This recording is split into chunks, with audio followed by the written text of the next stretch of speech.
বলেছেন এই যে পানির ব্যাংক যেগুলো এগুলোর পেশাব পাক পবিত্র। কেউ যদি নামাজে দাঁড়ায় আর পানির ব্যাংক থপথপ করে এসে তার নামাজের মুসল্লা শরীর পেশাব করে ভরে দেয়, গোসল করা লাগবে না, এটা ধোয়া লাগবে না, এটার সাথে নামাজ আদায় করা জায়েজ। কিন্তু কাকড়াস, যেটাকে আমরা আরশুলা বলি, ঝোপে এখানে ওখানে থাকে পথের পাশে, ছোট ছোট গাছের ঝোপে, এগুলো টিকটিকির চাইতে কয়েক গুণ বড়।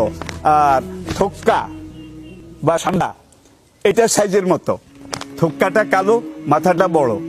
আর যেটার কথা আমি বলছি আরশুলা বা কাকড়াইশ, এটার মাথাটা পরিমাপ মতো বড়ও নয় ছোটও নয়, শরীরটা একটু হলদে তামাটে এবং সাদাটে, হলদে তামাটে এবং সাদাটে, গায়ে কোনো পশম নাই। তারা গাছের ডালের উপরে পথের পাশে ঝোপের মধ্যে বসে থাকে। মানুষ সামনে গেলে শুধু গলাকে ফুলায়, কয়েকবার ফুলা